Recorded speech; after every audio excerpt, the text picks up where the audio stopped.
Hammertime is, okay, so if you guys don't know what Hammertime is where you submit other people's educational content, like this your Overwatch video from last week, and I basically say whether it's trash tier or not.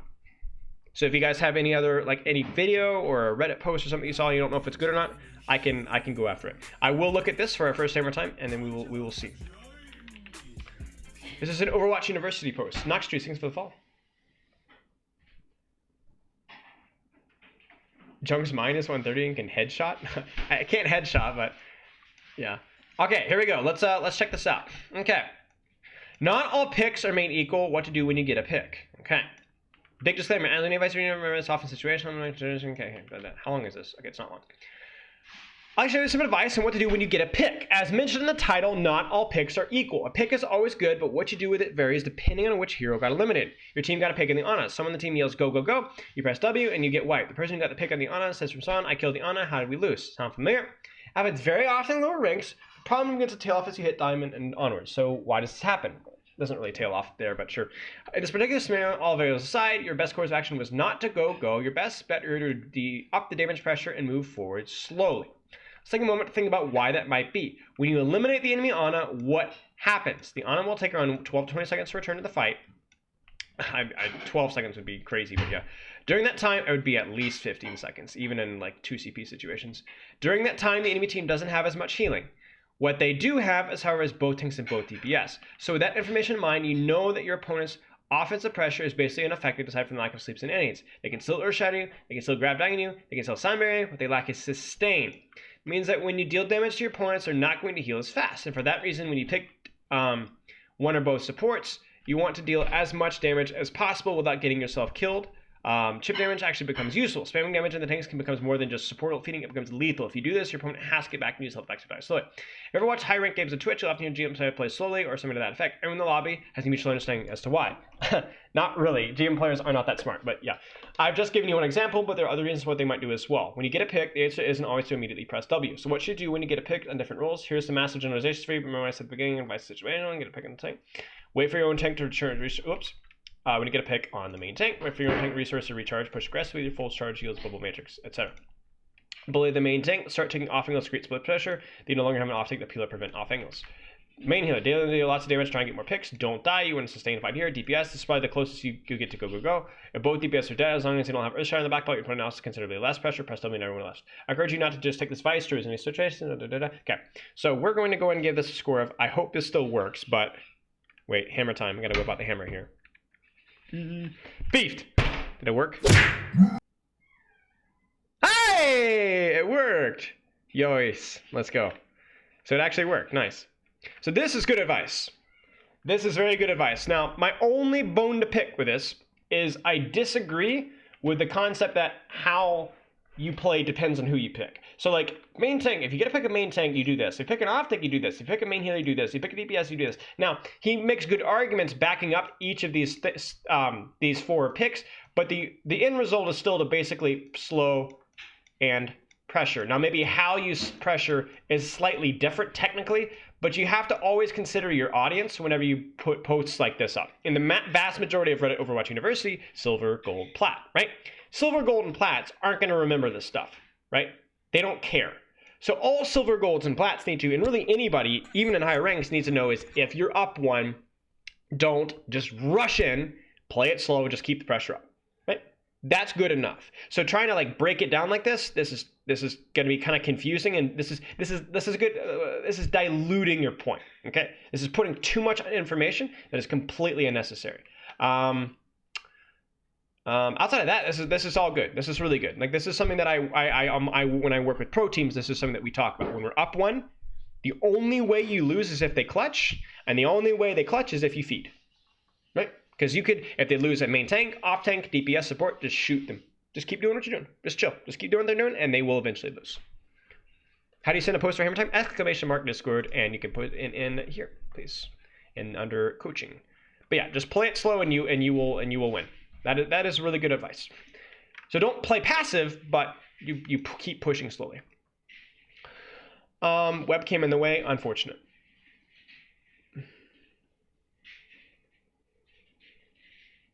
What made you pursue coaching Overwatch? Because I liked playing Overwatch, and I coached. Well, I've always been a coach. Like that's my job. It's been my job since I was a teenager. I coached math and football and stuff. Who is my hairstylist? No comment. How often should Zarya be getting grav? I don't know. Depends on how charged Zarya is. It's like that's a pointless metric. Focus on what will get you grav, not the end result. Hey Gabriel. Okay. Let's see what the next thing is here. How to increase your win rate by 25%. Is this about Quake or is this Overwatch? And even with what I just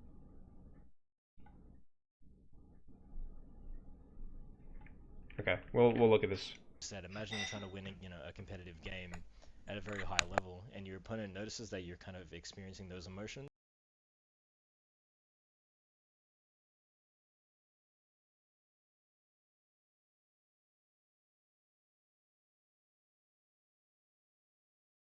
Should I start at the beginning or should I be time-stamped? Because it was time-stamped. Gabe. Don't click, it's a virus.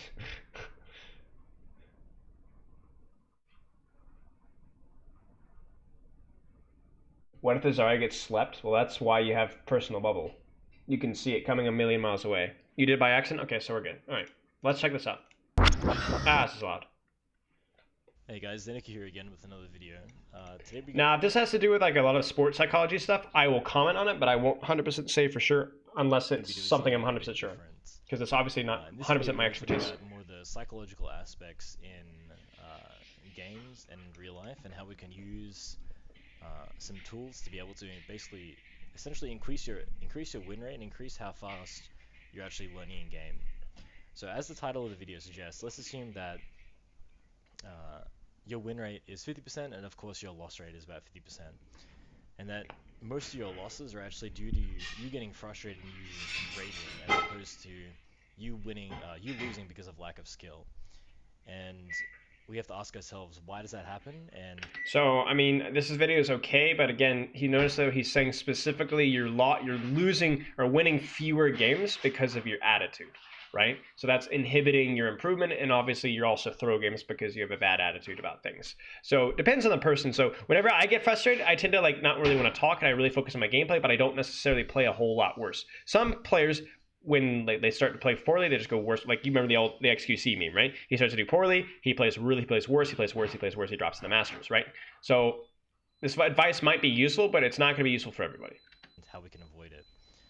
So, for example, in the game that I play, which is Quake, a big situation is, let's say you're in control, and you've been able to get control over about, let's say, a minute or so, and after that minute, someone telefrags you, which the game essentially just swings into your opponent's favor instantly, after you've basically worked so hard to do that. And when that situation occurs, it's really hard to not be able to get frustrated. And I think a lot of people will say the same thing, unless they're the most chill person you've ever met on the planet. But so we have to say, what is that response really? So essentially, in very difficult or emergency situations, your body stops breathing, or has difficulty breathing. And when it has difficulty breathing, you essentially flood your body with cortisol, because it's kind of saying, I'm in an emergency situation, I need to get frustrated, and that's what kind of cortisol does, kind of puts you like in that little, like more energized state. Or you even have the other response, which is, to run away, and that's like where that anxiety comes from, where you feel like you're about to take actions, but you're not very confident with what your actions are. And even with what I just said, imagine you're trying to win a competitive game at a very high level, and your opponent notices that you're kind of experiencing those it's a little dull. They'll just walk on top of you, and that's the end of that. And most of the time, you've lost the game before it's even finished. So really, what's the solution to this problem? And I think many people have heard, the ideas of meditation and really what it can do. But I think it's done and dusted. A lot of people kind of disregard what that can really do for you in game. But like I said, we'll go over it again. I'll talk about like the results that I've had because I've done that. So in last year in 2016, I did a meditation camp, which went for 10 days, and I kind of went over these topics, and I was still good. Hey Spilo, thank you for all you have done for me and your own community. You're welcome, man. When Thanks you're for the sub. coaching with players on a team, do you use real names or gamer tags? Depends on the Does person. it change out of game? Depends on the person. So, for example, I'm 37. I'd call him by his real name because his name is a pain in the butt to say again and again. But for somebody like Kron, just Krondop, just Kron, goes by the gamer tag. This other book called The Power of Now by Eckhart Tolle. Thanks for I the sub. definitely recommend for people to go read that to get more in depth about this topic. And essentially, all the book is really stating is kind of saying to get out of your head. So when a situation like that happens, all you're doing is thinking of that negative situation over and over again. Sure. So let's say even in real life, if you don't like someone, you'll think like, I don't like this person, and you'll just keep repeating the same situation in your head and have the same negative feedback in your mind, and you're just constantly walking around life feeling like just feeling terrible. And essentially, that's kind of what happens when you play Quake or games as well. If you have a negative situation that occurs, and you can't deny that getting telefragged is not a negative situation, um, then you're already setting yourself up to fail because you're not thinking about the other options that are available. So really what meditation is saying is just basically to shift your focus from your thoughts of where they are and more into your awareness. So this is Sure. kind of like an abstract topic because it's saying, if you're obviously thinking about everything in your life, this kind of idea of awareness is a bit off. So awareness is saying, I realize that I'm breathing right now, but I can actually be aware of my breath without having to actually think that it's there. And when I do that, I'm actually putting myself in this moment. That's why a lot of Buddhist teachings talks about, being present and being right there at that time. So when you're not thinking about the negative feedback, you're actually saying, okay, I just died. What's the solution? I mean, even when I say that, it doesn't sound like it's like very impressive, but I guarantee that when you're in that situation, when the time comes, that seems like that seems more further away from your uh, thinking or your, quote unquote being than it really is. Um, so the more you do that, the more you'll be able to, think of a solution straight away. Instead of going that negative feedback cycle, you're focusing on your breath, or more importantly, focusing on how your body is feeling. And if you do that for about 10 seconds before your body gets overwhelmed with those feelings of anxiety or Sure. that feeling of getting frustrated, then you'll kind of literally release that kind of feeling, and then you get back into the game. So if you start thinking about the game straight away, So basically, what he's describing is you get yourself into a negative feedback loop where you're frustrated and like, oh, I'm playing badly, and you get yourself in a negative feedback loop where you set yourself up for failure. So basically, like, think of it as like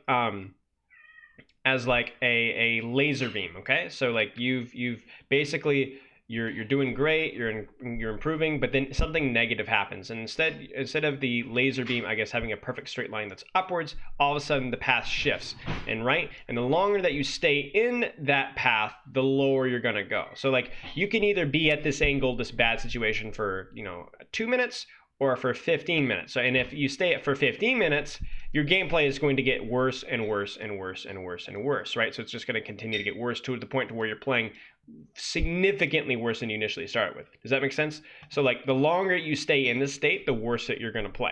Okay? So the way he's saying to do it is that you do this breathing, you do this meditation, you bring back your focus in the moment. Don't worry about the negativity, focus on that. And that's fine. and not address how That's you good. feel in your body, all of a sudden you'll just be playing that game with like that little bit of frustration. And if your opponent is more relaxed than you are, and you're about the very even skill, then it can be a really tough game to win. Um, so it's something to really consider. So just uh, evaluating what we just talked about. When you're in a difficult situation, just become aware of your breath for about 10 seconds, or as long as you actually can, while you still have time to think about the game, and just be aware of your breath. And then if possible, actually just like, it's hard to describe, but kind of be aware of how you're feeling like inside your chest or inside your body. And by doing that, you're literally releasing that kind of stress that you're feeling, and you'll be able to think more clearly and essentially think of more options that you'll. So what he's doing is the reason why a lot of meditations work. Like, meditation, you'll either be supposedly thinking about nothing, but a lot of times in meditation, you're actually thinking about something. You're focusing on something, but it's something that's like unimportant almost, like your breath, like how you're feeling. So what you're doing is you're actually pulling your attention away from like your negative thoughts or the outcome that's happened, and you're focusing on something else so that then you play better, right?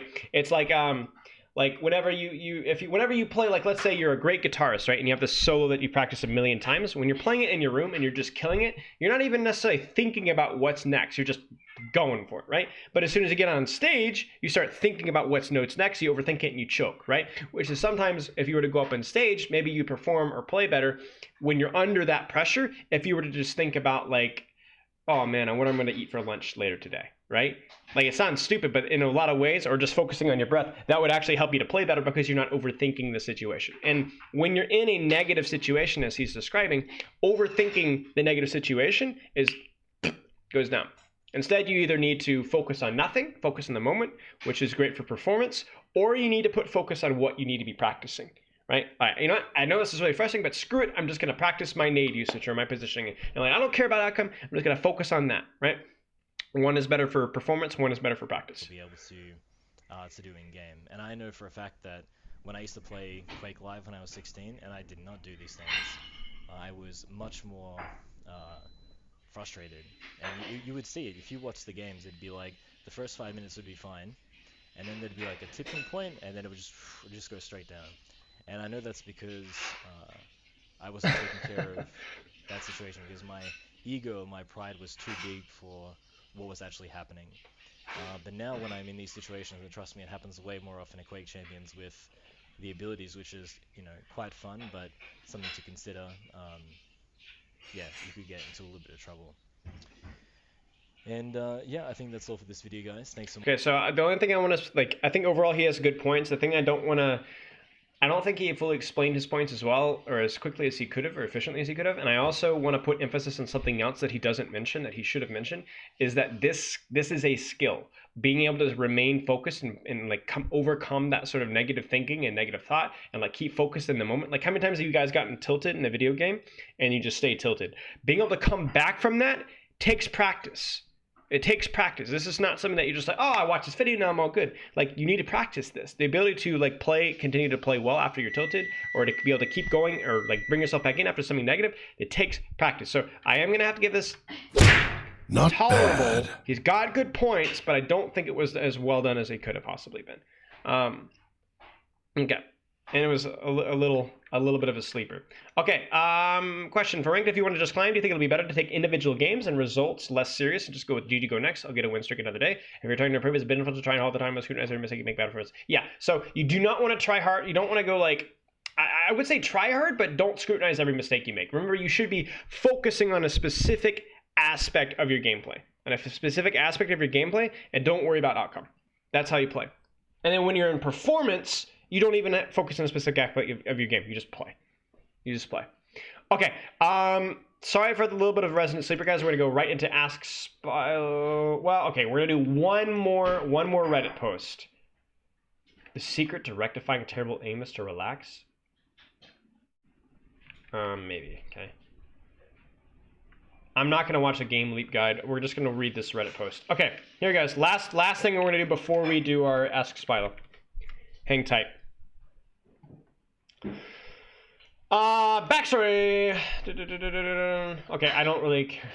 I'm a little on sport and high plat heroes. My name is Garbage. My game's pretty solid. I've climbed from bronze to high plat many times because I like to learn new heroes.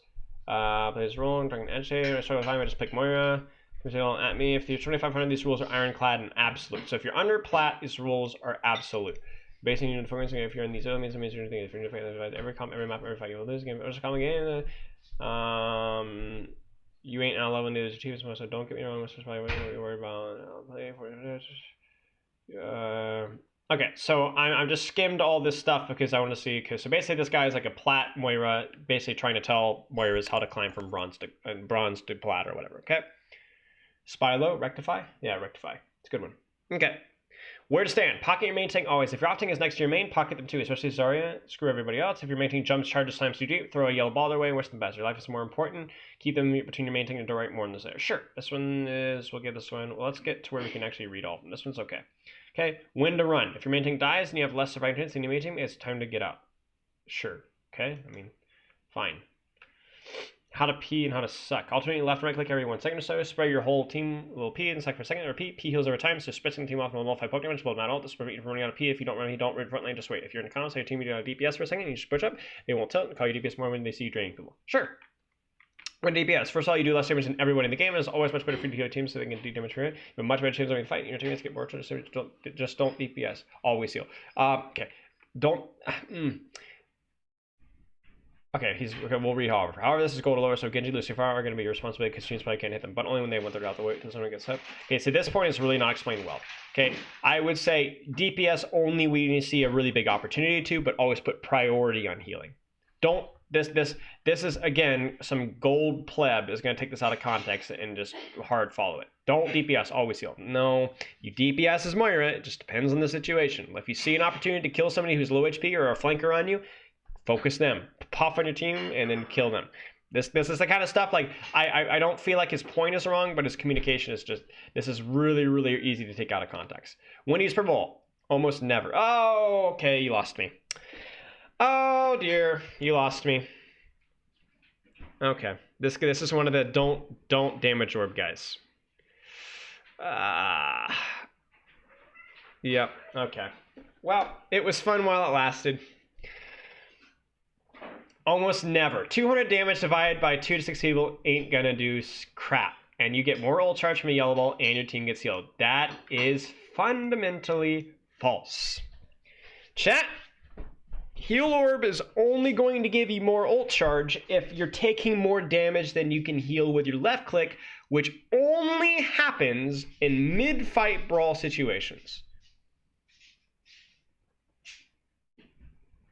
Akbod, yes, I already graded it. It was a very good post. Damage orb is free, 10% ult. Yes, Beth, can I have the charging cable for this? Huh? What?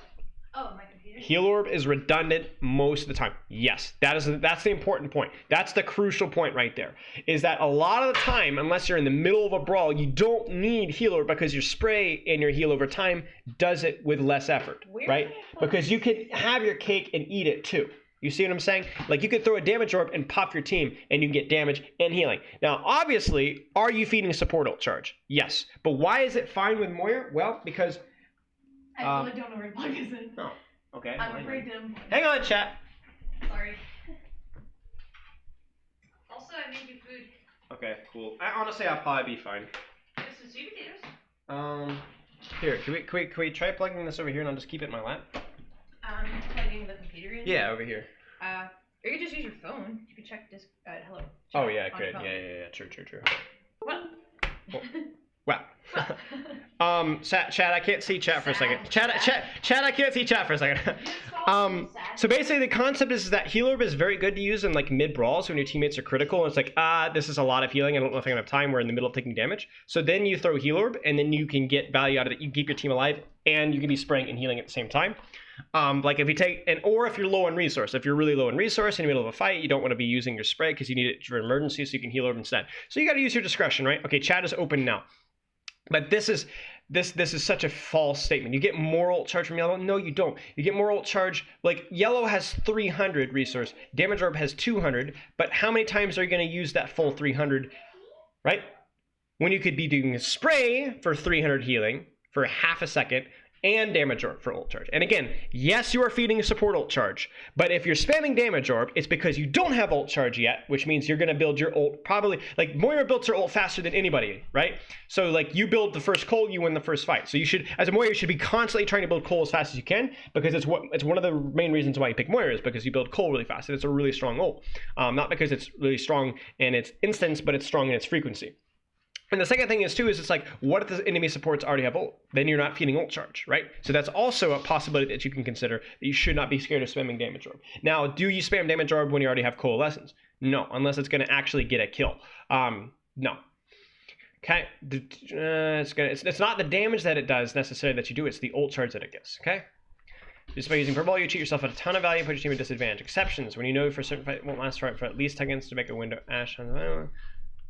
No, see, I was like, oh, you know, for a certain fight, the fight won't start for at least 10 seconds, so you could build ult charge. But no, he describes it as making a Widow Ash Hanzo go away. What? And there's one guy left in your team and he's almost dead and running away. What? There's a temptation uses to build ult and or poke, but it's almost never worth it. This is why you're plat. This is why you're plat, because you're not building your coalescence fast enough. What are you doing? Almost never worth it? What do you mean? You just said there's a temptation to use it to build ultimate, but don't do it. Why? This is a self-aware moron.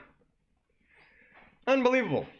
Even if you're in a 1v1 in the squishy in a small amount of heights, you should be able to throw a heal over and second you can fade. What? Are you in a 1v1 with a squishy and you don't use your damage orb? No, okay, fine. If you're at low HP and you're in the 1v1 heal orb, okay? But run away? What? Are you kidding me? Your voice just went up like 3 octaves. Yeah, 4 octaves. I can't believe this. Okay. When to use yellow ball? Right before the fight starts. No! No, no, no! No, no, no, no, no, no, no, no, no, no, no, no, no, no. Oh, no, you don't heal her before the fight starts. Oh. Like 2 to 3 seconds before, when the main things are about 15 meters away. Then throw the yellow ball perpendicular to the street where you're on, so it bounces back and forth. Right, good luck with that one. So these kind of bounces are not only hard to do, but they're super inconsistent. That plus P when the ball comes out quickly, you should keep your mating alive when the enemy team wastes their cooldown, so you do waste a land of killing you, but for it. So you gotta use self-heal in emergency, but if you...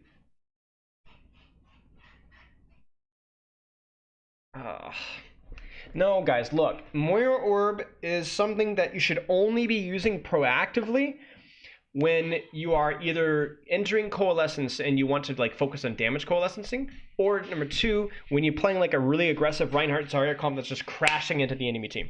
Then you can heal orb as your team is going in, and then, but even then, that's not 2 or 3 seconds. It's like as they go in, right?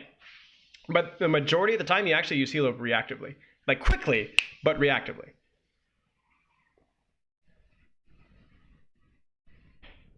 Oh my gosh, this is awful. So we went from like fine, could have been misinterpreted, terrible. What do we got here? Win to fade. Somebody's all up on you, do not fade to get into a better position to heal someone. Okay. This is also false. You generally, this is, again, absolute statements are really easy to take out of context. Now, would I holler at most people using fade to get to heal a better person to heal someone? Yes. But if that person is 1 HP and you're going to lose the fight if they die, then sure. If your main tank is really low and needs healing, then fine. If you need to fade to keep them alive, if you can keep them alive, sure. But again, this is an absolute statement. This is wrong. Definitely don't fade to try and kill someone. Again, what if there's an Ana 1 HP on the flank? Go fade and kill that! Seriously, never fade aggressively. Again, that's not true. I would say 90% of the time don't, but you're saying never. Like, I understand that you're trying to coach to the lower ranks, right? But you really want to avoid absolute statements. You want players to not just blindly follow these rules and they will win. But you understand, like, okay, generally, guys, the better way to say this is, guys, generally, do not fade to get kills. Do not fade to get heals. You want to use fade as a defensive cooldown, only using it for aggressive healing or aggressive 1v1ing if you really feel that you can get value, right? That right there gives a pretty clear, Dylan, thanks for the follow. That gives them a pretty clear direction with what they're supposed to do. And if they screw it up, that even a silver player will go back and be like, yeah, I faded to try and kill the Ana, but I realized that was a mistake because she was full HP. Or she was not in a bad position. This isn't the worst thing he said, but it's not a great one. Any person in enemies is going to start yelling more in a fade the second you press it, and they're going to all mess you up. Yeah, right. This person is not playing lower ranks as much as he says, yes, because nobody says this crap, and nobody actually acts off of this crap almost ever in lower ranks. Play by doors lead you to escape from the action. I mean, moves rotate upstairs, they're in front of you, squads behind you, then you need to escape. Sure. May take practice experience, try and give me. So the last little bit was alright. Window. Sorry, 6 of the fall. Okay. If you follow these rules, if you follow these rules, you should have an almost every fight. Okay, this person is talking about when building ults, but this is the same person that told us not to use damage orb. Unbelievable. It's really worth it when to use it to save it. Use it to save your main tank. Use it to finish off theirs. Use it to cancel out the enemy Moira ult. Use it to start a fight. Okay, so how about we just do this? Let me fix this post for us, okay? It's really worth it to save it. Use it to save your main tank. Use it to finish off theirs. Use it to cancel out the enemy Moira ult. Use it to start a fight. There we go. This is what we want to see, okay? This. Okay.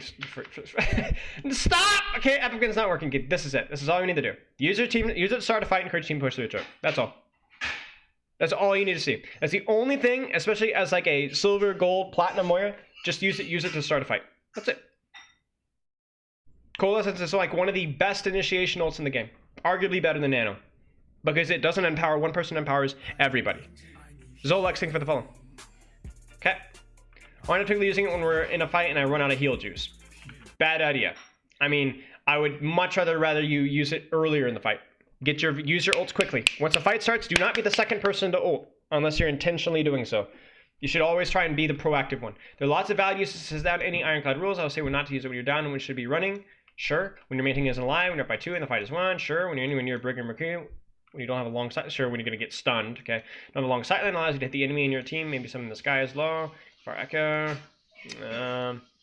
As always, heal way better than you kill, so always prioritize saving people. Yeah, so prioritize with Cole saving people, but you can definitely kill people with it. Like, especially if your team is full HP, you should be damaging with your Cole. Such a square. Yeah, okay, kid. Whatever you say. Bonus points. Learn to track the enemy shadow, put it in 10 hours if you have to. Okay, tracking enemy shadow is useless, but please don't play Reinhardt if you're trying to practice Moira. Why would you waste time playing here? This is like the question somebody asked me, should I practice my my off-tank aim by playing DPS? No, you should just play off-tank, and then you can practice your aim on off-tank by playing the hero that you want to improve at. That's like saying, guys, I want to be a better, I want to be better at push-ups, so I'm gonna do some pull-ups instead, right? Or I'm gonna swim.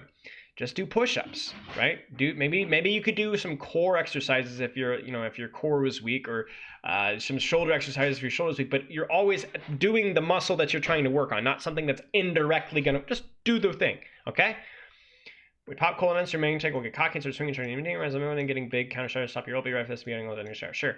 Happy healing, everybody. It's only season morning, nobody deserves around. A lot of people missing the point of the thread. People in gold are learning mistakes and need more healing as well. Making more gold don't heal enough.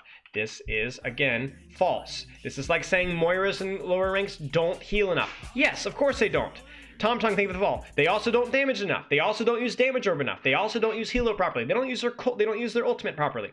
This is like, you can't, like, it depends on the player. This is like me saying, Reinhardt's and Silver, never use chart or never stop pressing W, because all you guys do in Reinhardt Silver is you just run forward with your hammer swing and you go crazy and you die, right? Some Reinhardt's and Silver do that, but some Reinhardt's and Silver stand at choke and don't move, right?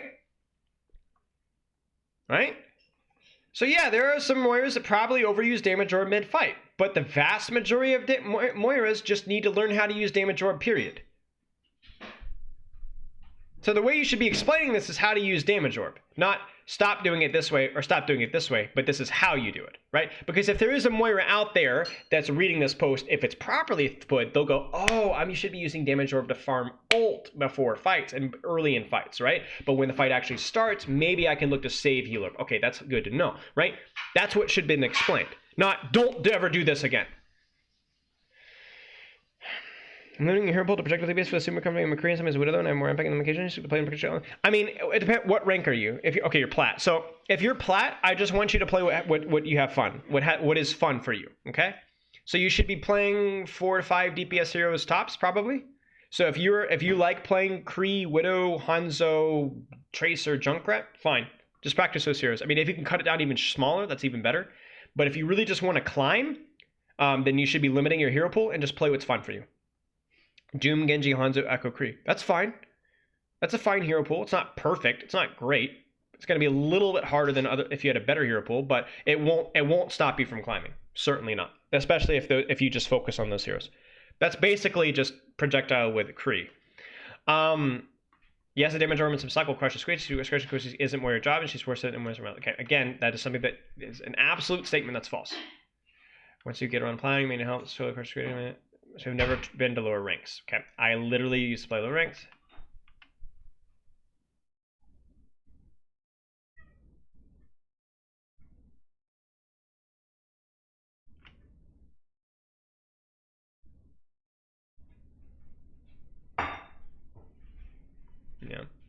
Yeah. So anyway, this is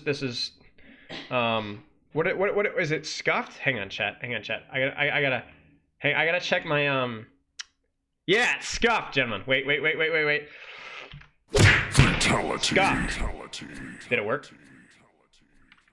Yeah, it worked. Nice. Yeah, scuffed. This is not good.